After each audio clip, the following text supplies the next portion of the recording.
Deuteronomy chapter 21. If one be found slain in the land which the Lord thy God giveth thee to possess it, lying in the field, and it be not known who hath slain him, then thy elders and thy judges shall come forth, and they shall measure unto the cities which are round about him that is slain. And it shall be that the city which is next unto the slain man, even the elders of that city shall take an heifer, which hath not been wrought with, and which hath not drawn in the yoke. And the elders of that city shall bring down the heifer unto a rough valley, which is neither eared nor sown, and shall strike off the heifer's neck there in the valley. And the priests, the sons of Levi, shall come near. For them the Lord thy God hath chosen to minister unto him, and to bless in the name of the Lord. And by their word shall every controversy and every stroke be tried. And all the elders of that city that are next unto the slain man shall wash their hands over the heifer that is beheaded in the valley. And they shall answer and say, Our hands have not shed this blood, neither have our eyes seen it. Be merciful, O Lord, unto thy people Israel, whom thou hast redeemed, and lay not innocent blood unto thy people of Israel's charge. And the blood shall be forgiven them. So shalt thou put away the guilt of innocent blood from among you, when thou shalt do that which is right in the sight of the Lord.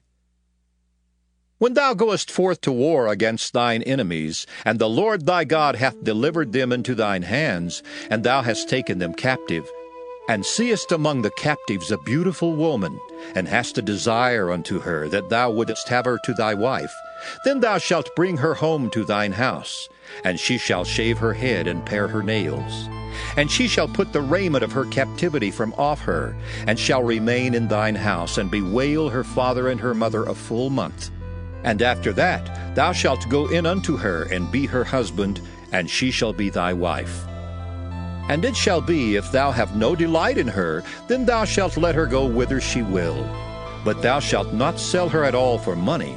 Thou shalt not make merchandise of her, because thou hast humbled her.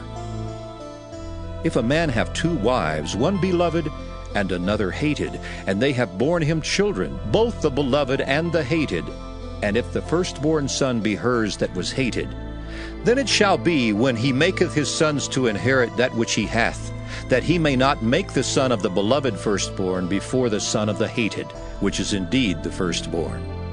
But he shall acknowledge the son of the hated for the firstborn by giving him a double portion of all that he hath.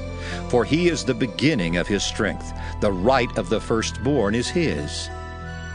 If a man have a stubborn and rebellious son, which will not obey the voice of his father or the voice of his mother, and that when they have chastened him will not hearken unto them, then shall his father and his mother lay hold on him, and bring him out unto the elders of his city, and unto the gate of his place, and they shall say unto the elders of his city, This our son is stubborn and rebellious.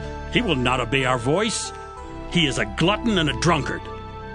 And all the men of his city shall stone him with stones, that he die. So shalt thou put evil away from among you, and all Israel shall hear and fear. And if a man have committed a sin worthy of death, and he be to be put to death, and thou hang him on a tree, his body shall not remain all night upon the tree, but thou shalt in any wise bury him that day. For he that is hanged is accursed of God, that thy land be not defiled, which the Lord thy God giveth thee for an inheritance.